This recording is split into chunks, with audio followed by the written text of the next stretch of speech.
အားလုံးပဲမင်္ဂလာပါခင်ဗျာဒါရေပြေဆုံး channel ကနေပြန်လည်ကြိုဆိုလိုက်ပါတယ်ဒါဒီနေ့ပြောပြသွားမယ်အကြောင်းအရာကတော့သိပ္ပံအကြောင်းအရာတစ်ခုပဲဖြစ်ပါတယ်ဒါပေမဲ့အခါတိုင်းလူမျိုးတော့တကယ်ရှိဥစ္စာကိုပြောတာမဟုတ်ဘဲနဲ့ဖြစ်ခဲ့သည်ရှိတော်ဆိုတဲ့အကြောင်းအရာပြောပြမှာဖြစ်ပါတယ်ဒီနေ့ပြောပြမယ့်အကြောင်းအရာကတော့နေတာတကယ်လို့မရှိတော့ဘူး solar system မှာတကယ်လို့နေတာမရှိခဲ့ဘူးဆိုဘယ်လိုဖြစ်သွားမလဲဆိုတဲ့အကြောင်းအရာဖြစ်ပါတယ်အဲ့တော့စလိုက်ပထမဆုံးအနေနဲ့နေရမရှိတော့ဘူးဆိုတော့ကဘာချင်းချင်းတန်းမောင်သွားမျိုးမဟုတ်ဘဲနဲ့အဲ့နေကအလင်းကဘာကိုရောက်ဖို့အတွက်ဆိုရင်10မိနစ်နဲ့22စက္ကန့်ကြာတယ်အဲ့ဒါကြောင့်မလို့10မိနစ်နဲ့22စက္ကန့်ကြာတယ်အဲ့ဒါကြောင့်မလို့အဲ့အတွင်ပြီးတော့ပြီးဆိုမှကဘာရမှောင်သွားမှာအဲ့တော့ဥပမာမြန်မာနိုင်ငံဒါပေမဲ့ညဘက်ရောက်နေဆိုရင်တော့လာပျောက်သွားမှာဘာလို့ဆိုတော့လာကလည်းနေရဲ့အယောင်နဲ့သူတို့ကိုပိုင်လင်းမရှိဘူးလာကလည်းအဲ့ကြောင့်နေရဲ့အယောင်နဲ့သူကလင်းနေရဖြစ်တဲ့အတွက်ကြောင့်မလို့တကယ်လို့ညဘက်ဆိုရင်တော့လာပျောက်သွားမှာပေါ့နော်အဲ့တော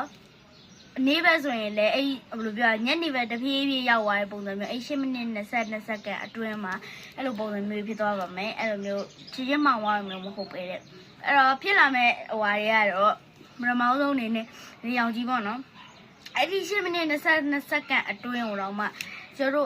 လုံးဝပြောရမလဲအပူချိန်နဲ့ထိုးကြပါမယ်အဲ့ချိန်ကျအဲ့အကြောင်းလို့အုံလုံးသွေးကြိုးပြတ်တာတွေရောဘာလို့ဖြစ်တတ်တယ်ပေါ့နော်အဲ့လိုဖြစ်နိုင်လိုက်မယ်ပေါ့နော်ဖြစ်တတ်တယ်ဆိုတာတည်းဖြစ်နိုင်လိုက်မယ်ဘာလို့ဆိုအပူချိန်ကမညီတော့တာဖြစ်တဲ့အတွက်ကြောင့်လို့လူရဲ့အဲ့ဒီအပူချိန်ကိုလိုက်ညီဖို့ဆိုရင်တော့အပူပေးဆက်တော့ဘာလို့လိုရပေါ့နော်နောက်ပြီးတော့လည်းအဲ့ဒီဟာစဖြစ်ပြီးဆိုတာ ਨੇ 10မိနစ်22စက္ကန့်ပြီးသွားဆိုအရင်အေးသွားမယ်ပြီးတော့နေရောင်ကြီးမရဖြစ်တဲ့အတွက်နေဘက်မှာရှိရင်တစ်ပင်နဲ့တဖြည်းဖြည်း6ကတ်လာမယ်နောက်ပိုင်းကျရင်ရေရလည်းခဲသွားမယ်ပေါ့နော်အေးရလည်း0 degree အဲ့လောက်အထိကိုရောက်သွားနိုင်တယ်ပေါ့နော်အဲ့တော့လူတွေကဘယ်လိုမျိုးနေရမလဲဆိုတော့ဘန်ကာတို့ဘာလို့အဲ့လိုမျိုးတစ်ခုရှိအဲ့လိုမျိုးတစ်ခုခုမှာအပင်နေစိုက်မယ်ဆိုရင်လည်းဟိုဘယ်လိုခန်းလုံရောက်ကြီးအဲ့လေးနဲ့ထိုးပြီးတော့စိုက်မှာပဲရမယ်ပေါ့နော်နေအောင်မရှိတော့ဖြစ်တဲ့အတွက်ကြောင့်မလို့အဲ့လိုမျိုးဘန်ကာတွေအပူပေးဆက်တွေအဲ့လိုအများကြီးလိုရပေါ့နော်တကယ်လို့ဖြစ်ခဲ့မယ်ဆိုရင်ပေါ့နော်နောက်ပြီးတိစံနဲ့အချင်းချင်းတိုက်ခိုက်ပြီးမှလူရမှာဖြစ်တဲ့အတွက်ကြောင့်မလို့တိစံအချင်းချင်းတိုက်ပွဲတွေလည်းဖြစ်နိုင်တယ်ပေါ့နော်အဲ့တော့နောက်ထပ်တစ်ခုကကြတော့ပင်လယ်ရေတက်တော်ဝါပဲပေါ့သူတို့ကရောတည်နိုင်ဘူးလားဆိုတော့တည်နိုင်တာပေါ့ဒါပေမဲ့အပေါ်ဘက်ကအချမ်းတွေကကြတော့တည်သွားလိုက်မယ်ဒါပေမဲ့အိုးအောက်ဆုံးတွေရောက်သွားရင်ကြတော့အဲ့လောက်ထိမသိတာတော့ဘာလို့ဆိုတော့သူတို့ကအနှွေးမရှိဘူးဒါပေမဲ့သူကဘာနဲ့နီးလဲဆိုတော့ကဘာရဲ့နောက်ဒုတိယနေလို့ပြောလို့ရလောက်ဒီပူချိန်များတဲ့ကဘာရဲ့အလဲဘိုးမှာရှိတဲ့အဲ့စွမ်းရင်အပူလုံးပေါ့နော်အဲ့လိုမျိုးပဲပြောလိုက်ပါအဲ့လိုစွမ်းရင်အပူလုံးကအဲ့ဒီအောက်နဲ့လေအပူပေးရပေါ့နော်အဲ့ဒါကြောင့်သူတို့ကရေကလုံးဝခဲမသွားပဲနဲ့အဲ့အောက်ဆုံးကတက်တော်ဝါတွေပဲအသက်ရှင်နိုင်လဲပဲအပေါ်ဘက်ကရင်းနေတဲ့တော်ဝါတွေကကြတော့တိတ်ဆုံးသွားမှာပေါ့နော်ရေခဲပြီးအပေါ်ပိုင်းတွေလုံးဝခဲသွားမှာပေါ့နော်အဲ့တော့တကယ်လို့ဖြစ်ခဲ့သည်ရှိတော့ဆိုရင်လုံးဝအဲ့လိုမျို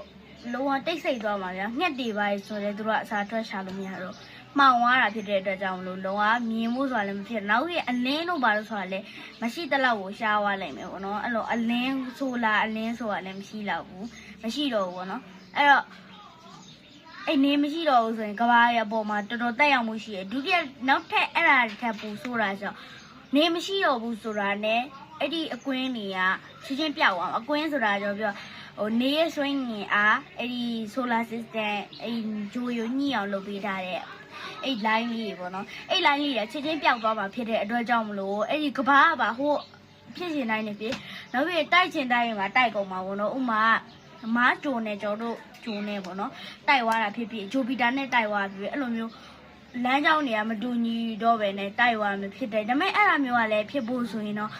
နည်းနည်း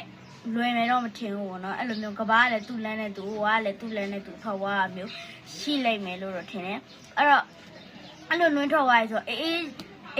းလုံးဝအပူချိန်ကလုံးဝထိုးကြသွားပြီးတော့လုံးဝကဘာပေါ်မှာနေဖို့ဆိုတာမဖြစ်နိုင်တော့တဲ့အထိကိုမဖြစ်နိုင်တော့တဲ့အထိကိုအဲ့လိုမျိုးပေါ့နော်စိုးသွန်းသွားလိုက်မယ်အဲ့ဒီအချိန်ကြာလို့ရှိရင်အသက်ရှင်တာကတတ္တဝါဆိုတစ်ခုပဲရှိအဲ့ဒါတော့ virus လိုမျိုးအကောင်လေးတွေဗျာ virus ဆိုတာတဲ့ပိုးပေါ့နော်အဲ့ပိုးလေးတွေသူကဘလို့အာကာသထဲမှာလည်းနေနိုင်တယ်ဗျာလေမရှိရေမရှိနေရောင်ခြည်မရှိရင်တော့လည်းနေနိုင်တယ်သူတို့ကပြောရမယ်ဆိုမျက်စိနဲ့လုံးဝမမြင်နိုင်ဘူးလို့ပြောအရန်ချဲကြီးမှာပဲမြင်နိုင်တဲ့အထိကိုသေးတယ် သူကဆဲရီလောက်ကိုပဲရှိတာဆဲရီထက်တော့ပိုသေးရထင်ပိုသေးရထင်တယ်အဲ့တော့သူကအဲ့လိုမျိုးကောင်းနေရတော့အဲ့လိုအဲ့ဒီအချိန်တွေမှာတော့အသက်ရှင်နိုင်တယ်နောက်ပြီးဝိုင်းရဒုတိယတစ်ခုကကြတော့သူကလုံးဝတိုက်တွေပါလေပြိုသွားနိုင်ရပေါ့နော်ဘာလို့ဆိုသူတို့ရဲ့အဲ့လေတွေပါတက်ပင်မရှိတာဖြစ်တဲ့အတွက်ကြောင့်မလို့လေတွေကြော့သွားမယ်အချိန်ကြအဲ့အကြောင်းလို့ဟိုအုတ်တွေဟိုလေဒီလိုတိုက်တွေပါလေဆိုရင်ပြိုကျနိုင်ရရှိရပေါ့နော်တိုက်တယ်ကလည်းလေးရဲ့အကြီးအကူညီကြောင့်ပဲဒီလိုမျိုးမောင်းမောင်းမမှန်နဲ့ခိုင်ခိုင်မမဖြစ်နေရပေါ့နော်အဲ့တော့အဲ့လိုကဘာကလည်းအဲ့ဒီနောက်ပိုင်းကြီးကြားလို့ရှိရင်တခြားအုတ်ကောင်တွေအများကြီးနဲ့တိုက်ဖို့လည်းရှိရဲအဲ့တော့အဲ့ဒီအချိန်ဒီမှာတော့လူသားတွေအသက်ရှင်နေတာမှဖြစ်နိုင်ဘူးเนาะအဲ့တော့ဒီနေ့ဗီဒီယိုလေးကတော့အဲ့ဒါကိုဖြစ်ခဲ့သည်ရှိတော့ဆိုတဲ့အဲ့ဒီဟာမျိုးပေါ့နော်